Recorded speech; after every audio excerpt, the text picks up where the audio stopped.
शारीरिक एक्सरसाइज होने के बाद फिर उनका दिमाग भी थोड़ा सा चलना चाहिए। और फिर उन्होंने हमको बुलाया, हम नागपुर से आए हैं और उनके बुलावे पर कुछ लोग मुझे यहाँ पर सुनने के लिए उपस्थित हुए हैं। तो मैं सबसे पहले आप सभी साथियों का तहे दिल से स्वागत करता हूँ, आप लोगों का मैं अभिनंदन करता हूँ। साथियों, हमारे महापुरुष जो है तथागत गौतम बुद्ध, इन्होंने सामाजिक परिवर्तन की मूवमेंट शुरू की। समाज परिवर्तन का आंदोलन तथागत गौतम बुद्ध ने शुरू किया है और अभी वो आंदोलन जो है वो बहन कुमारी मायावती जी चला रही है। तथागत गौतम बुद्ध से जो आंदोलन चालू हुआ है उसका परिणाम हम देखते हैं कि उसके बाद में मनु महाराज ने इस आंदोलन को कमजोर किया था और यहाँ तक हमारे हालात खराब कर दिए मनु महाराज ने। और फिर महात्मा ज्योतिबा फुले ने फिर से इस आंदोलन की शुरुआत की। शाहू महाराज ने इस आंदोलन को आगे बढ़ाया और फिर बाबा साहब ने भी इस आंदोलन को कामयाब किया। बाबा साहब ने 50,000 किताब पढ़े और इतने किताब पढ़ने के बाद वो कहते हैं कि भारत देश का इतिहास जो है वो 3 पार्ट में डिवाइड है। एक है तथागत गौतम बुद्ध का इतिहास, सम्राट अशोका का इतिहास। दूसरा है संत गुरु और महापुरुषों का इतिहास, यानी संत रविदास, संत कबीर और जो भी संत हुए हैं उनका इतिहास है। और बाद में बाबा साहब कहते हैं कि प्राचीन भारत का इतिहास, यानी महात्मा ज्योतिबा फुले का इतिहास। और इसलिए बाबा साहब प्राचीन भारत का जो इतिहास है वो पढ़कर तथागत गौतम बुद्ध को अपना गुरु माना। पहले गुरु उनके हैं तथागत गौतम बुद्ध।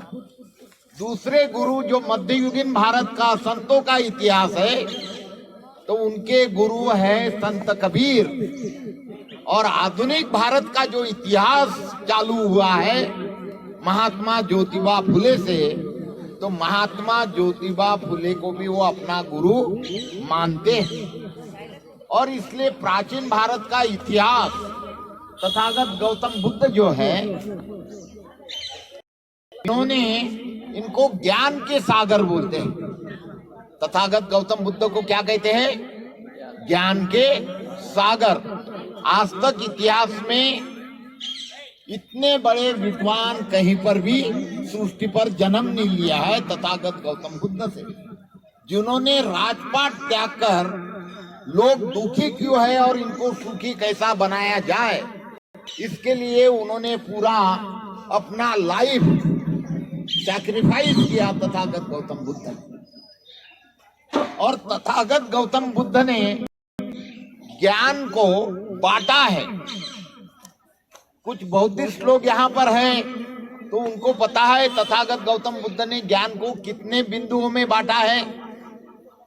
कुछ बौद्धिस्ट लोग हैं अभी तक पता नहीं है। वो बुद्धम शरणम गच्छामि सिर्फ बोलता है, मगर उसको अभी तक तथागत गौतम बुद्ध ने ज्ञान को कितने बिंदुओं में बांटा है इसकी जानकारी नहीं है।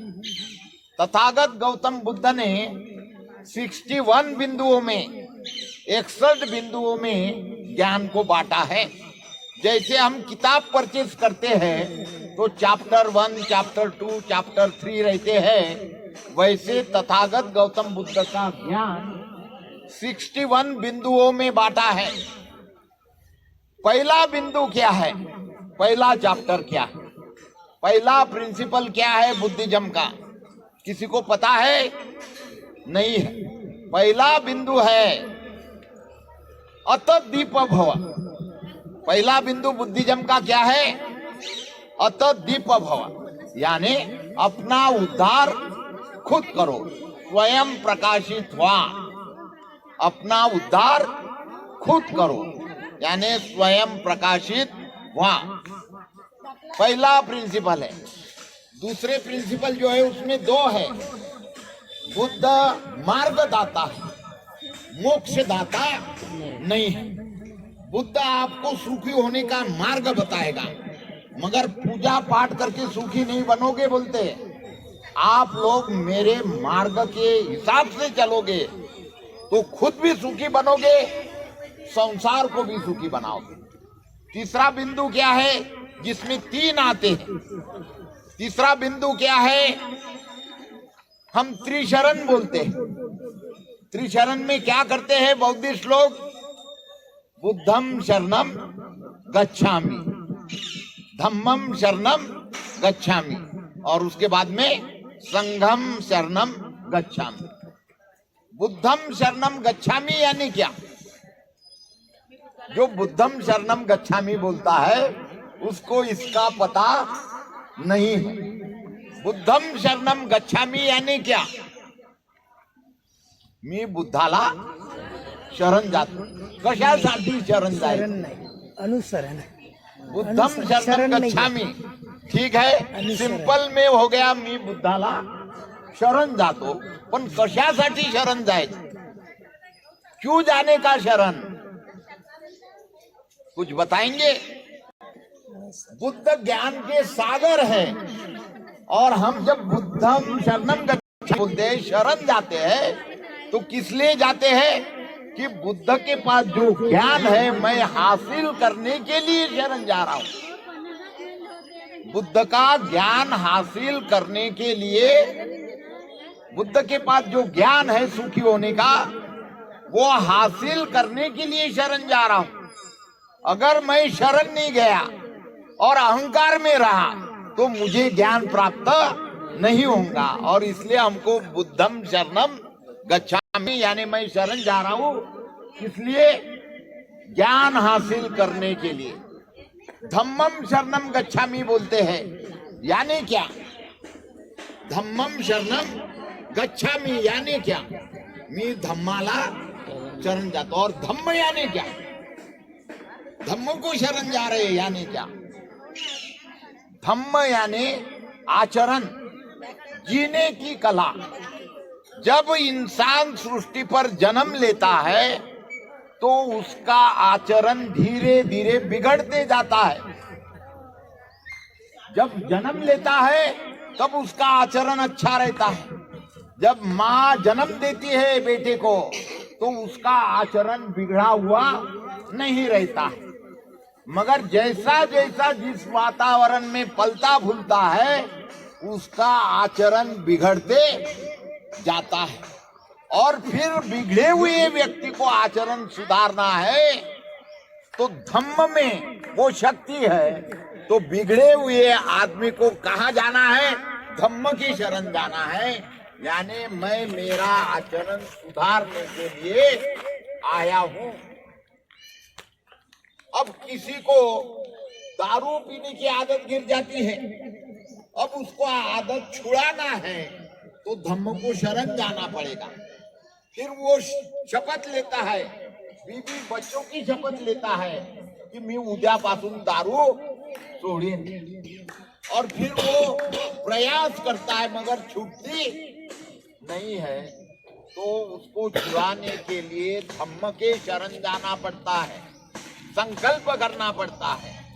और इसलिए उसको पहले अपने आप से संघर्ष करना पड़ता है, फिर घर के लोगों से, फिर दोस्तों से संघर्ष करना पड़ता है, और आगे चलकर समाज से संघर्ष होता है। और आखिरी जिसका संघर्ष मनुवाद के साथ होता है, जो मनुवाद के साथ संघर्ष करता है वो महापुरुष बन जाता है। और इसलिए धम्म को शरण जाना यानी मैं मेरा आचरण सुधारने के लिए आया हूं, ऐसा मीनिंग होता। मगर हमारे लोग सिर्फ बुद्धम शरणम गच्छामि, धम्मम शरणम गच्छामि यहां तक ही सीमित है, उनको इसका मीनिंग पता नहीं है। और तीसरा क्या है? तीसरा क्या है? संगम शरणम गच्छामि। संघ यानी यूनिटी, संघ यानी एकत्रित होने वाले को संघ कहते हैं। और यहाँ पर लिखा है शासक बनो अभियान, वो हमारा राज तुम्हारा नहीं चलेगा, नहीं चलेगा। यानी वोट बहुजनों का, राज ऊंची जाति का नहीं चलेगा, नहीं चलेगा। वोट हमारे सबसे ज्यादा है, मगर राज फडणवीस कर रहा है। जो मुट्ठी भर आदमी है नागपुर में, जिसका समाज मुट्ठी भर है, वो राज कर रहा है और हम लोग गुलाम बनकर उसके सामने मोर्चाबाजी करते हैं, हमारी मांगे पूरी करो। और इसलिए ये जो हेडिंग दिया हमारे साथी ने, इसके पीछे बहुत बड़ा बैकग्राउंड है कि हमारे वोट सबसे ज्यादा 85%, फडणवीस के समाज के वोट 3%, मगर राज मुख्यमंत्री कौन कर रहा है? फडणवीस। और इसलिए बाबा साहब कहते हैं लोकशाही में जिसके ज्यादा वोट है उसका मुख्यमंत्री होना चाहिए। फिर क्यों नहीं होता है? क्योंकि गार्डन में मैं सवेरे से आया हूं, देख रहा हूं कि लोग शरीर को अच्छा कर रहे हैं, मगर दिमाग को, जो कचरा भरा हुआ है, वो दिमाग को साफ नहीं करना चाहता। और उनके दिमाग साफ है, फडणवीस के समाज के दिमाग साफ है, और इसलिए वो लोग हमारे ऊपर राज कर रहे हैं। बाबा साहब ने इतना बड़ा वोट का अधिकार दिया, मगर हम लोग किसी को भी मुख्यमंत्री बनाते हैं, किसी को भी आमदार बनाते हैं। ठीक है, आमदार बना दिया, मुख्यमंत्री बना दिया, मगर खासदार भी कौन बना दिए? खासदार भी कौन है? नागपुर का खासदार कौन है? गडकरी। क्या वो भी हमारा आदमी है? और इसलिए दोनों ऊंचे जाति के वोट उनके 3% और राज हमारे ऊपर कर रहे हैं। ऐसा लोकशाही में कभी होना नहीं चाहिए। और इसलिए हम देखते हैं कि ये कैकाड़ी गार्डन में जो लोग आए हैं, ये ज्यादा से ज्यादा सीनियर सिटीजन लोग हैं, बुजुर्ग लोग हैं। नौजवान लोग यहाँ पर नहीं आते हैं, मगर बुजुर्ग लोग आते हैं। अच्छी बात है, सवेरे बेड पर सोकर रहने के बजाय अपने शरीर को थोड़ी सी एक्सरसाइज देना, ये बहुत अच्छी आदत है तुम्हारी। और इसके लिए मैं आप लोगों का धन्यवाद करता हूं, अभिनंदन करता हूं कि बेड पर सोने के बजाय आप लोग इस गार्डन में आकर अपने शरीर को अच्छी एक्सरसाइज दे रहे हैं। तो आप शरीर से तंदुरुस्त होते जाएंगे, आपका शरीर काम करेगा। मगर ये दुख की बात है कि आप दिमाग को अच्छा नहीं बना रहे। जब बहुजन का दिमाग अच्छा नहीं बनेगा तो फिर राज ऊंचे जाति के लोग करेंगे। तथागत गौतम बुद्ध के जमाने में हम लोग पढ़े लिखे थे, शासक भी थे। सम्राट अशोका जैसे लोग हमारे राजा थे, राजपाट चलाते थे।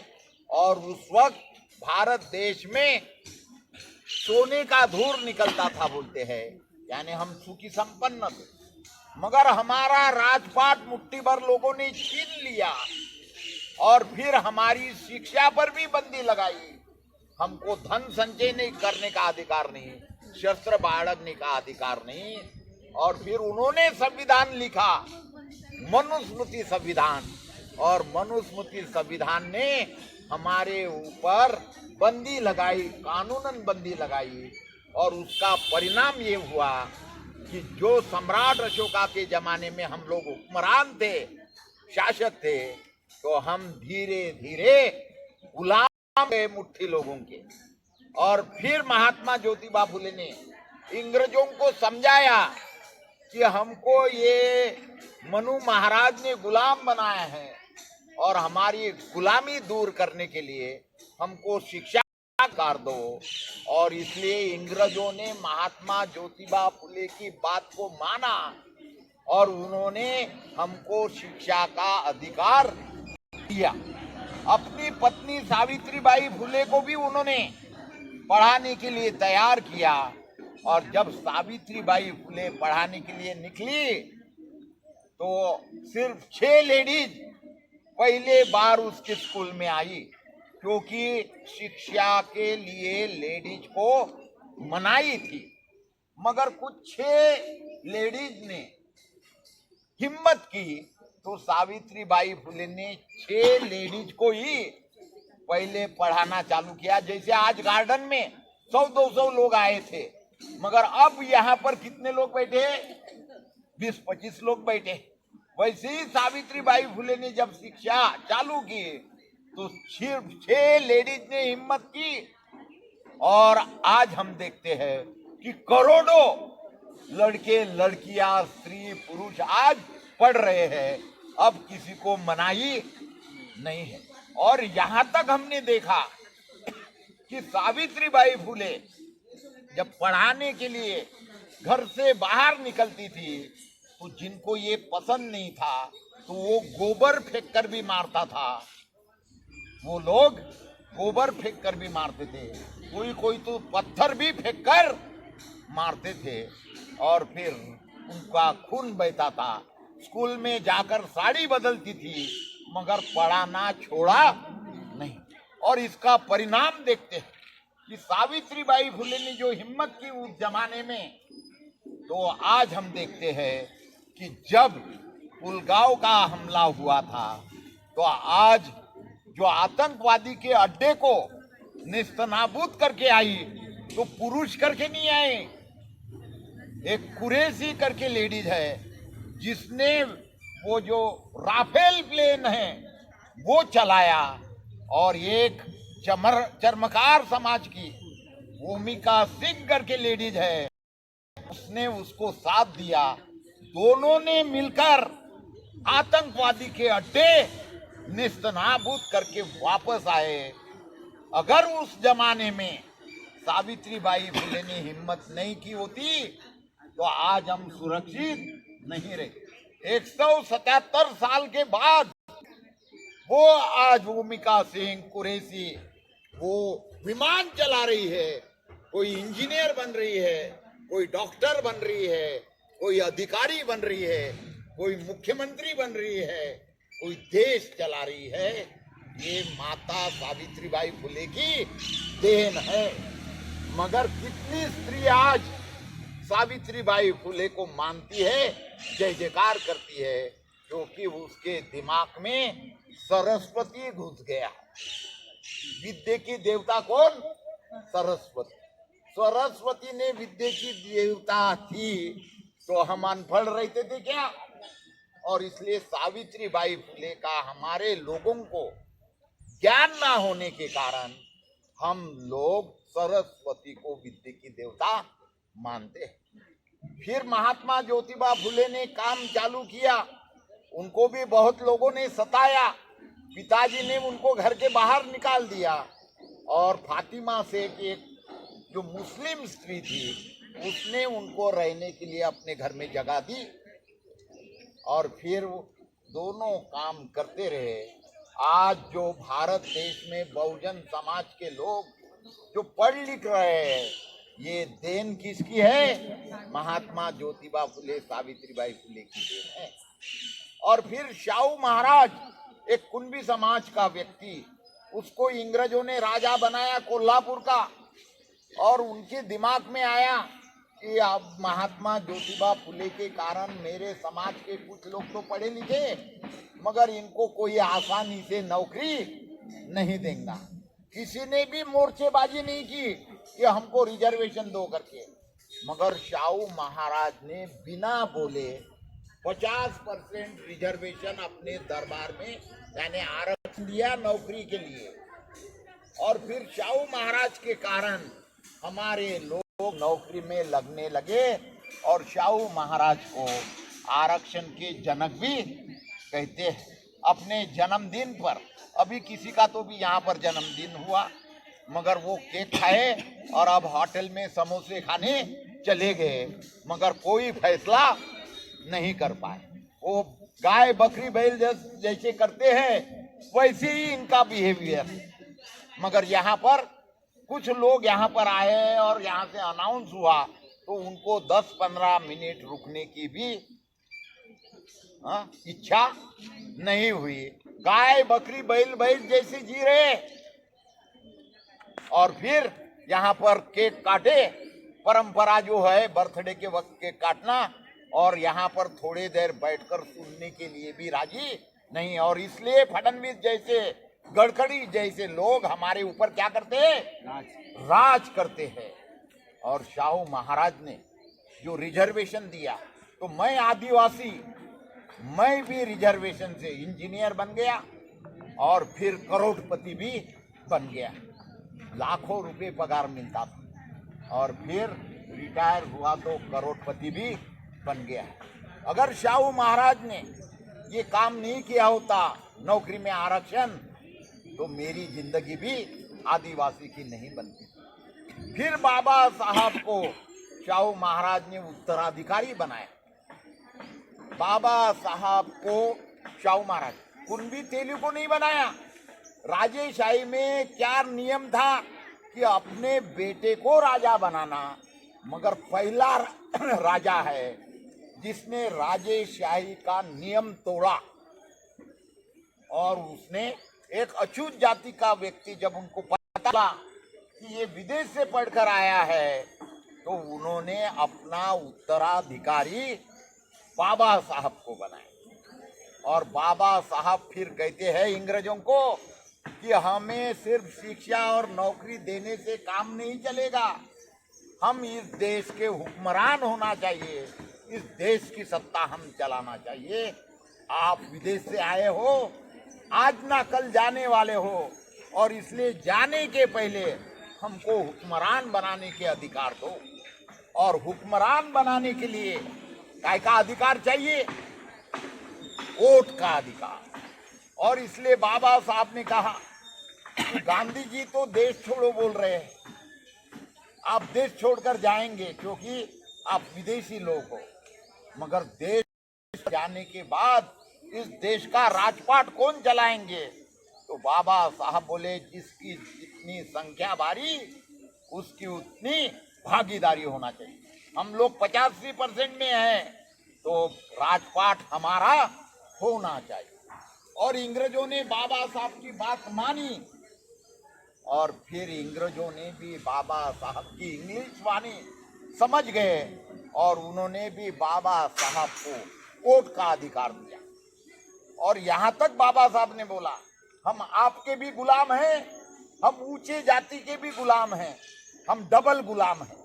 इस देश का गांधी, ये नेहरू, ये बनिया लोग, ये ब्राह्मण लोग, ये सिर्फ आपके गुलाम हैं, मगर हम लोग इनके भी गुलाम हैं और आपके भी गुलाम हैं। और इसलिए वोट का अधिकार देते वक्त हमें 2 वोट का अधिकार दो। और अंग्रेजों को बात पसंद आई, 2 वोट का अधिकार मिला था इंग्लैंड में जब बाबा साहब ने बोला। मगर गांधी जी ने आमरण उपोषण करके पूना के एरवाड़ा तुरुंग में उन्होंने हमारा 1 वोट का अधिकार छीन लिया।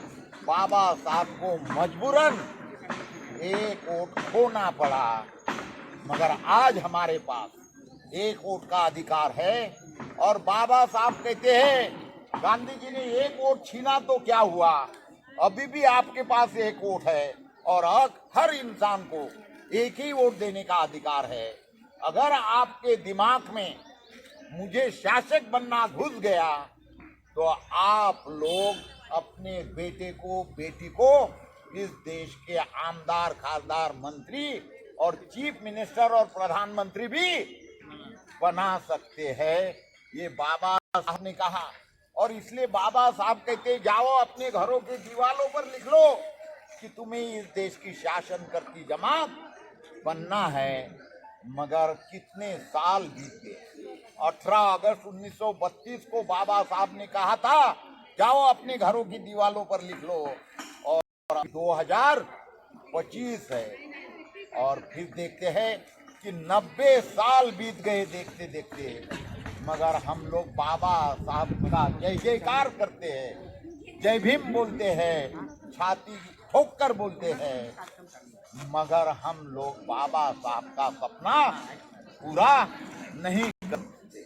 और इसलिए बाबा साहब का सपना पूरा करना किसकी जिम्मेदारी? क्या ब्राह्मण बनिया करेगा आपको हुक्मरान? वो तो आपको चमचा बना कर रखेगा। और इसलिए हुक्मरान बनना है तो आपको क्या बोला है बुद्धिज्म में? अत दीप भव स्वयं प्रकाशित हुआ, यानी अपना उद्धार खुद करो। कांग्रेस बीजेपी एक कर्मचारी पंजाबी सिख धर्म का आदमी, वो नौकरी में आया पूना में डिफेंस डिपार्टमेंट में, क्लास 1 ऑफिसर, जहां पर मिसाइल बनती है, ऐसे डिपार्टमेंट में आए और उन्होंने देखा कि बाबा साहब का सपना महाराष्ट्र के लोग पूरा नहीं कर रहे। और फिर उन्होंने नौकरी छोड़ी और कहा कि अब मैं बाबा साहब का सपना पूरा करके रहूंगा। उन्होंने नौकरी छोड़ी और कसम खाई कि जब तक मैं बाबा साहब का सपना पूरा नहीं करता तब तक मैं अपने घर भी नहीं जाऊंगा। नहीं गए वो। मैं किसी शादी के विवाह में नहीं जाऊंगा, किसी के बर्थडे में, यहाँ तक कि मेरे माँ बाप का मृत्यु भी हुआ तो भी मैं उनके अंतिम संस्कार में नहीं जाऊंगा। ऐसी शपथ ली और काम को लग गए। और फिर उन्होंने देखते देखते ही कर्मचारी को जोड़ा बामसेप नाम के संगठन से, और उस संगठन में हम जुड़े और इसलिए हमको बहुत कुछ पता हुआ और फिर हम समाज का प्रबोधन करते हैं। हमारे साथी ने आज यहाँ पर आयोजन किया, चलो भाई तुम गार्डन में रेडीमेड लोग हैं, किसी के घर जाने की जरूरत नहीं, और यहाँ पर रेडीमेड आए हुए फुर्सती लोग हैं, और फिर ये थोड़ी सी बात सुनेंगे। और इसलिए जो हमारे ये राजा बाबू गोंडे जी है और उनकी धर्म पत्नी है, उन्होंने यहाँ पर ये प्रोग्राम का आयोजन किया है। एक बार उनके लिए तालियां बजाया जाए। क्या बात है। हमारी बात सुन रहे हैं, उनकी बार लोग ही सुनते, कुछ लोग कुछ करते, कुछ लोग कुछ होते हुए देखते, और कुछ लोग सिर्फ घर में बैठे रहते हैं।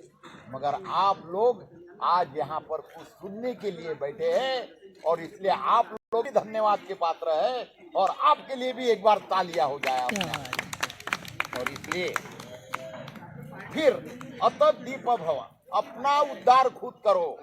तो काशीराम साहब ने फिर पार्टी बनाई अपना उद्धार खुद करने के लिए, और उन्होंने नारा भी दिया, संसद चलो अपने पैरों पर चलो, के पैरों से चलने का नहीं, कांग्रेस बीजेपी के पैरों से चलने का नहीं, चलना है तो अपने पैरों से चलो। और बहुजन समाज पार्टी नाम दिया उसका। और कब बनाई है? बौद्धिक लोगों को पता है बहुजन समाज पार्टी की स्थापना कब हुई है? किसी को पता नहीं करके वो जय भीम बोलता है, किधर भी वोट देता है, क्योंकि उसको पता ही नहीं। बहुजन समाज पार्टी की स्थापना 14 अप्रैल 1984 को हुई है। और 14 अप्रैल को क्या है? बाबा साहब का जन्मदिन। देश में ही नहीं, दुनिया में एक ही पार्टी है जिसका जन्मदिन बाबा साहब के जयंती के दिन हुआ। मगर बाबा साहब की जयंती मनाने वाले लोग बाबा साहब की जयंती पर समाज का 200 करोड़ खर्चा करने वाले लोग इस पार्टी को वोट भी नहीं देते। इतने बुद्धू लोग बौद्धिक बन गए हैं। यूपी के चमारों ने वोट दे देकर 14 अप्रैल को जो पार्टी बनी, तो वहां पर 4 बार चीफ मिनिस्टर बनी बहन कुमारी मायावती जी। मगर महाराष्ट्र में बौद्धिस्ट लोग इस पार्टी को, बाबा साहब की जयंती के दिन बनी हुई पार्टी को, वो वोट नहीं देता है, जय भीम बोलता है और नीचे सर डालकर चलता है। यूपी के चमार सरकार बनाकर जय भीम भी बोलते हैं और सर ऊंचा कर चलते हैं, ठोकर जय भीम बोलते हैं। और ये छाती अंदर करके जय भीम बोलता है और नीचे सर डालकर जय भीम बोलता है, क्योंकि ये गुनहगार है। 14 अप्रैल को बनी हुई पार्टी को ये वोट नहीं देता है। अगर बाबा साहब ऊपर से देख रहे होते ना और उसको पता होता कि मेरे जन्मदिन पर जिसने पार्टी बनाई उसको वोट नहीं देते तो इनको जेल के अंदर बंद कर देते थे बाबा साहब। मगर अच्छी बात है कि बाबा साहब ऊपर से नहीं देख रहे, नहीं तो हमारे बौद्धिस्ट भाई की सजा कहाँ होती थी? जेल में होती। और इसलिए आज बहुजन समाज पार्टी संसद चलो, अपने पैरों पर चलो। और ये पार्टी आज देश में तीसरे नंबर की पार्टी है। 6 नेशनल पार्टी है, राष्ट्रीय पार्टी भारत देश में, और 5 ऊंचे जाति के लोगों की है। मगर एक ही पार्टी ऐसी है जो बहुजन समाज की है, और वो भी बहन कुमारी मायावती जो शेड्यूल कास्ट में आती है, जिसकी जात चमारिन है, चर्मकार समाज में आती है। और हम भी शेड्यूल कास्ट में आते हैं, मगर शेड्यूल कास्ट के लोग अपनी बहन को वोट नहीं देते हैं। एक ऊंची जाति को वोट देकर आ जाता है और बाद में अपनी पार्टी की, देश में 6 पार्टियां हैं मगर 5 पार्टी पुरुष चला रहे हैं। 5 पार्टी के राष्ट्रीय अध्यक्ष पुरुष है, मगर एक ही पार्टी ऐसी है जिसकी अध्यक्षा कौन है? स्त्री है, और वो बहन कुमारी मायावती, और वो शेड्यूल कास्ट में आती है। उसने 21 साल की उम्र में अपने पिताजी का घर छोड़ दिया और फिर वो IAS कलेक्टर बनना चाहती थी, मगर काशीराम साहब ने उसको समझाया कि कलेक्टर बनकर क्या करेगी? जिले की मालकिन बनेगी, और नेता अगर आया तो आगे पीछे फाइल लेकर दौड़ेगी।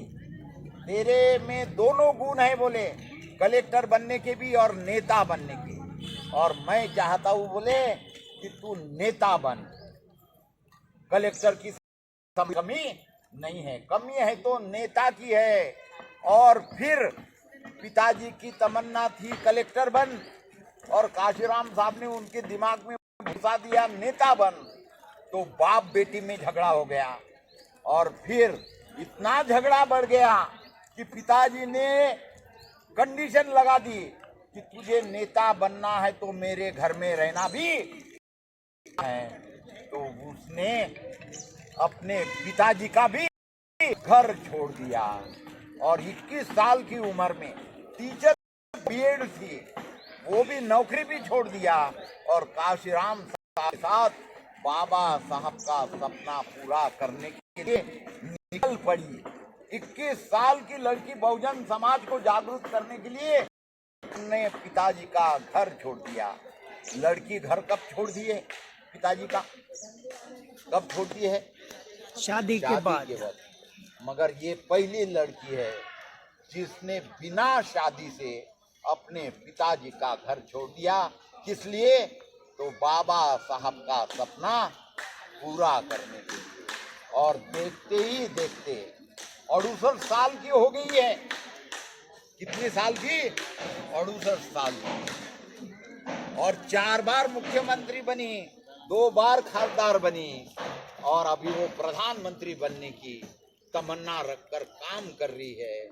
मगर हमारे महाराष्ट्र के लोग अभी भी इस पार्टी को समझ नहीं। जब इस पार्टी का वोट बैंक बढ़ा तो इलेक्शन कमिश्नर चुनाव आयोग ने बुलाया कि तुम्हारे पार्टी अभी बहुत वोट लेकर आगे बढ़ी है, तुमको इलेक्शन में कौन सा चिन्ह चाहिए? तो फिर बोले मैं कार्यकर्ता को पूछता हूँ, काशीराम साहब और बहन जी। कार्यकर्ता लोग बोले साइकिल लो, साइकिल। क्यों भाई? तो अपन साइकिल से घूमते हैं और इसलिए कौन सा चिन्ह होना चाहिए? साइकिल। मगर काशीराम साहब बोले मायावती जी अब अध्ययन करो, पढ़ाई करो कि बाबा साहब का सिंबल कौन सा था। बाबा साहब जब इलेक्शन लड़ते थे तो कौन सा चिन्ह लेकर लड़ते थे। और फिर मायावती जी ने 1 महीना पढ़ाई की, कि बाबा साहब ने कौन सा सिंबल लिया था, और पता चला कि बाबा साहब जब इलेक्शन लड़ते थे तो उनका चुनाव चिन्ह क्या था, हाथी था। और इसलिए हम बाबा साहब का सपना पूरा करने के लिए निकले हैं, तो हमारा भी चुनाव चिन्ह क्या होना चाहिए, हाथी होना चाहिए। मगर फिर लोग पूछेंगे कि हाथी क्यों लिया है, तो क्या बताएगी मायावती जी। फिर से पढ़ाई करने लगे, बुद्ध धम्म की किताब निकाले और बुद्ध धम्म को पढ़ा, और बुद्ध धम्म में लिखा है कि हाथी सम्राट अशोक, ये सिद्धार्थ गौतम बुद्ध का जन्म का प्रतीक है। जब उन्होंने पढ़ाई की 1 महीना, तो फिर बाद में देखा गया कि हाथी ये कोई सादा प्राणी नहीं। महामाया को एक दिन रात में सपना आया था, और फिर सपने में उनको सफेद हाथी उनके गर्भ में प्रवेश देखा था। और फिर वो अपने शुद्धोधन राजा को कहते हैं, पति को, कि मेरे सपने में सफेद हाथी कल मेरे गर्भ में प्रवेश करते सपना आया था, तो इसका अर्थ क्या है। तो फिर राजा ने भविष्यकार को बुलाया, और भविष्यकार ने बताया कि ये अभी तुम्हारी महामाया जो है, ये आज से गर्भवती हो गई है, ये प्रेग्नेंट हो गई है, और इसको जो संतान प्राप्त होंगी वो लड़का ही होगा बोलते। ये इसकी भविष्य, यानी इसके सपने का मीनिंग है। और उसके बाद में बोले भविष्यवाणी ये कहती है कि ये अगर राज सिंहासन संभालेगा तो ये सम्राट बनेगा, अगर इसने राज सिंहासन का त्याग किया तो ये सम्य बुद्ध बनेगा। और इसलिए दूसरी भविष्यवाणी, वो बुद्ध बन गए और उन्होंने राजपाट का त्याग किया। और इस संसार के लोग दुखी क्यों है, इस संसार के लोगों को सुखी कैसा बनाना चाहिए, तो उन्होंने पूरा अध्ययन किया। और फिर 61 बिंदु, 3 बिंदु तो मैंने बताए, 6 बिंदु बताए, और फिर 4 क्या बोलते हैं हम, आर्य सत्य। आर्य सत्य। फिर क्या बोलते हैं, 5 पंचशील, फिर अष्टांगिन मार्ग, और उसके बाद में दाह पारमिता, और उसके बाद में है 38 स्कंद। नहीं, क्या कुछ भी पता नहीं।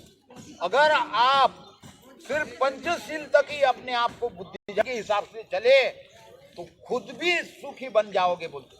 तो वहां तक जाने की जरूरत नहीं, अष्टांगिन मार्ग और उधर सिर्फ आप खुद पंचशील का ही पालन करोगे, पंचशील तक, तो तुम भी सुखी बनोगे, तुम्हारा घर भी सुखी बनेगा और संसार भी सुखी बनेगा। और जो 61 तक जाएगा वो बुद्ध बनेगा। मगर हम पंचशील तक भी पहुंच नहीं पाते, क्योंकि हमको ज्ञान ही नहीं।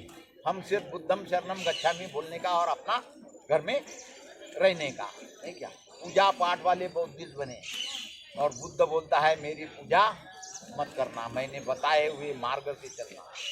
बाबा साहब ने भी, अभी दसरा कल है, नहीं, वही दीक्षा भूमि पर लोग जाएंगे, नहीं क्या। और फिर बाबा साहब ने भी जो भी है धम्म चक्र परिवर्तन 14 अक्टूबर को किया था, मगर वो दसरे का दिन था उस वक्त, नहीं क्या। तो हम लोग भी अभी दसरे का दिन पकड़कर धम्म चक्र परिवर्तन को सेलिब्रेट करते हैं। तो बाबा साहब ने जो बुद्ध धम्म को खत्म किया था, मनु महाराज ने उसको फिर से जिंदा किया है। मगर बुद्धम शरणम गच्छामि वाला, ये जो हाथी है सिद्धार्थ गौतम का जन्म का प्रतीक, उसको वोट भी नहीं करता। वो दीक्षा भूमि पर कल जाएगा, लाखों की भीड़ आएगी, मगर हाथी पर लाखों वोट नहीं आते हैं, नहीं। वो बुद्धम शरणम गच्छामि, वो दीक्षा ले रहा है उधर, नहीं क्या, वहां पर दीक्षा भूमि पर जा रहा है। आज बाबा साहब ने हमको बुद्ध धम्म दिया। और फिर इलेक्शन आया तो हाथी जो सिद्धार्थ गौतम बुद्ध का जन्म का प्रतीक है, तो उसको वोट नहीं करता है, गुनहगार को। अगर सिद्धार्थ गौतम बुद्ध ऊपर से देखते थे तो इनको उल्टा टांगते थे और नीचे से क्या देते थे, मिर्च की धुनी देते थे। इतने बड़े गुनहगार हैं। बुद्धम शरणम गच्छामि, धम्म परिवर्तन के दिन दीक्षा भूमि पर जा रहा है, मगर इलेक्शन के दिन कोई भी इलेक्शन रहे तो ये हाथी पर वोट नहीं करता। और संसार में संत लोग कहते हैं, महापुरुष कहते हैं कि हाथी सबसे बुद्धिमान प्राणी। हाथी सबसे कौन सा प्राणी है? वो पुरुष से भी बुद्धिमान है। सभी प्राणी जो सृष्टि पर है, शेर रहे, हरिण रहे या इंसान भी रहे, तो सबसे ज्यादा बुद्धिजीवी प्राणी अगर कोई है तो वो हाथी है, क्योंकि वो सिद्धार्थ गौतम बुद्ध का जन्म का प्रतीक है। और हाथी बुद्धिमान क्यों है? क्योंकि हाथी का मालक जब नदी में उसको बोलता है ये नदी क्रॉस कर, उधर जाना है, तो वो नदी क्रॉस करके निकलता है और नदी में पैर डालते वक्त भौरा चेक चेक करके वो निकलता है। मगर आज तक इतिहास नहीं है कि कोई भी हाथी भौरे में डूबा है। वो बुद्धिमान है, वो पैर डालते वक्त भौरा है कि नहीं चेक करता है। और इतिहास नहीं है कि हाथी कभी भौरे में डूबा करके। मगर पट्टी का पौनारा भी है तो वो डूबता है, क्योंकि वो हाथी जैसा बुद्धिमान नहीं है। और इसलिए हमारे लोग अगर हाथी पर वोट करेंगे तो अपने बेटे को बुद्धिमान बनाएगा। अगर हाथी को वोट नहीं करेगा तो अपने बेटी को बुद्धू बनाएगा। वो अपने बेटे को शासक भी नहीं बना सकता। और देखते हैं कि आज हाथी पर वोट देने वाले यूपी के चमार सबसे ज्यादा वोट भी देते हैं और हाथी के लिए नोट भी देते हैं। यूपी के चमार हाथी को समझ गए, मगर महाराष्ट्र के बौद्धिस्ट अभी भी हाथी को नहीं समझ रहे। और इसके कारण हमको बहन जी को पीएम बनाने के लिए देर हो रही है। बहन जी अगर पीएम बनी तो रातों रात 1 करोड़ लोगों को नौकरी दे सकती है। जब वो सीएम बनी तो अपने लोगों को 3-3 एकड़ के पट्टे दे दिए जमीन फ्री में। चीफ मिनिस्टर बनी सिर्फ तो उन्होंने लाखों लोगों को नौकरी दी। और कुछ लोगों को तो जिन्होंने उन पर हमला किया था उनको जेल के अंदर भी डाल दिया। ऐसे 1,35,000 गुंडों को सलाख के अंदर डाल दिया। और इसलिए उसको कहते हैं आयरन लेडीज। आयरन लेडीज उसको क्यों कहते हैं? जब वो पहली बार चीफ मिनिस्टर बनी तो उसको क्या किया गया? उसने उनके ऊपर जो हमला किया था, सावित्रीबाई फुले ने शिक्षा के लिए प्रयास किया तो थोड़ा 5-10 मिनट पत्थर फेंक कर मारे, गोबर फेंक कर मारे। मगर जब इसने चीफ मिनिस्टर के लिए दावा किया तो इनकी साड़ी खींची गई, लखनऊ गेस्ट हाउस साड़ी खींची गई, हमला किया गया। और उस दिन से मायावती जी ने साड़ी पहनना ही छोड़ दिया और तब से वो साड़ी नहीं पहनती। और फिर देखते हैं कि यूपी के चमारों ने अपने बहन जी को 4-4 बार मुख्यमंत्री बनाया है। और फिर झालं झालं ते झालं नाही नाही बरोबर झालं नाही ते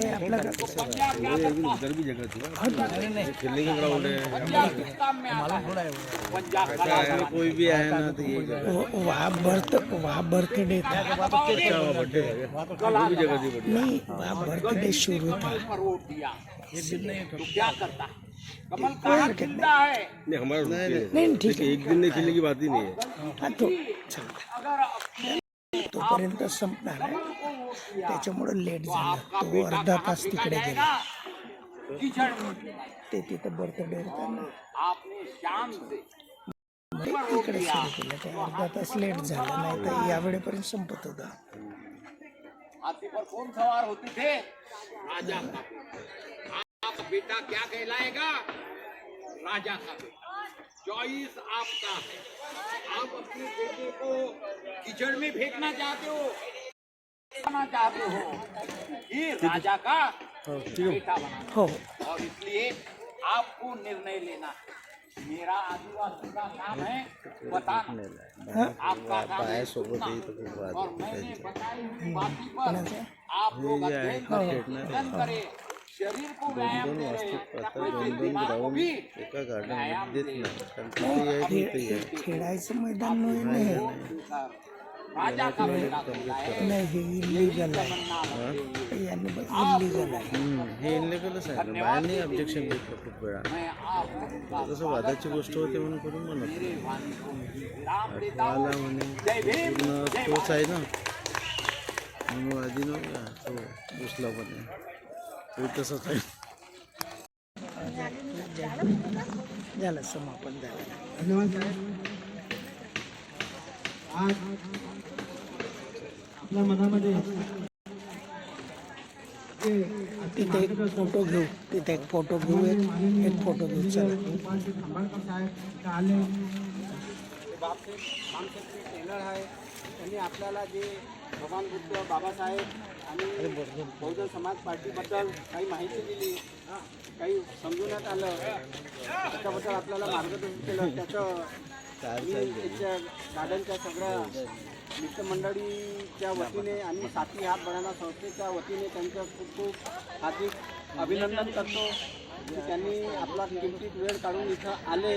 थोडा कार्यक्रम सुरू करायला वेळ झाला कारण इथं योगा वगैरे चालू होता, त्याच्या कारण थोडा वेळ झाला आणि हा कार्यक्रम इथं त्याच्यामध्ये थोडं आपल्याला सहभाग आपले परिसरातील शेवाडे साहेब यांनी पण आपल्याला थोडं मार्गदर्शन दिलं आणि आपलं किती वेळ दिलं. त्यांचं पण मी साथी हात बढाना संस्थेच्या वतीने त्यांचं पण आभार आणि धन्यवाद व्यक्त करतो. आणि परत परिसरातील गार्डनमधून सगळे मित्रमंडळी महिला वर्ग यांना पण मी त्यांचा आभार आणि धन्यवाद व्यक्त करतो की त्यांनी जी आपला किमती वेळ देऊन इथं आपली उपस्थिती दर्ज केली आणि आजचा हा कार्यक्रम इथे संपन्न झाला असा मी जाहीर करतो. धन्यवाद.